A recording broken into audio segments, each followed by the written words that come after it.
18 мая, в Международный день музея, вот уже третий год подряд проводится акция «Ночь в музее». В этот день двери музея открыты для всех желающих. Несмотря на позднее время, в Абхазском государственном музее было многолюдно. Сюда пришло большое количество ценителей абхазской культуры и искусства.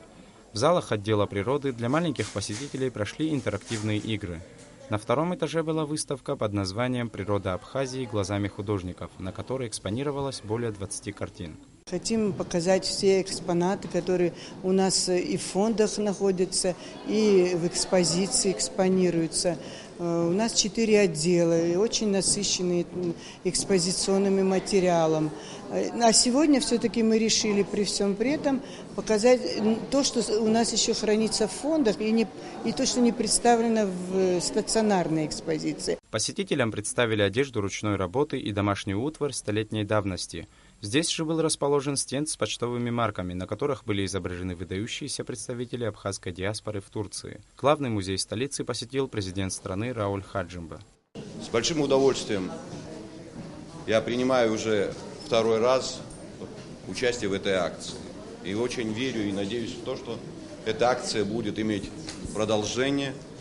И верю в то, что количество экспонатов, интересных для Абхазского музея, не как для только самих работников, а те, кто приходит сюда посмотреть на эти экспонаты, будет возрастать.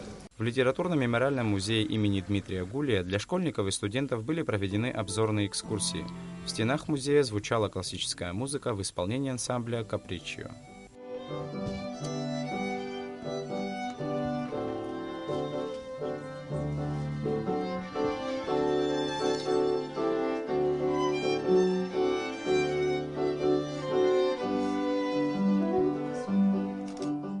Ученый Игорь Цвинария и певец Анатолий Алтайба рассказали посетителям о своей любви к музыкальному творчеству.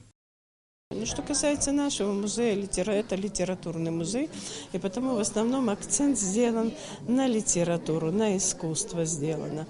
И в связи с этим сегодня у нас сейчас буквально в эти минуты, уже позднее время, но народом очень много. В музее боевой славы играл военный оркестр Министерства обороны под руководством дирижера Давида Терзяна. В перерывах между песнями проводился конкурс на знание истории Абхазии. Отличившихся награждали памятными подарками. Мы совместили тут 2 дела.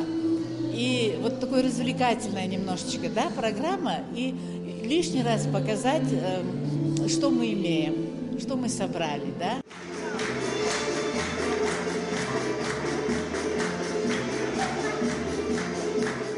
В Абхазии акция «Ночь в музее» проводится уже 3-й год. Она стала важным культурным событием для жителей и гостей столицы. Нужно отметить, что количество музеев, участвующих в акции, с каждым годом увеличивается. Саид Джарсаля, Тимур Гогохия, Абхазское телевидение.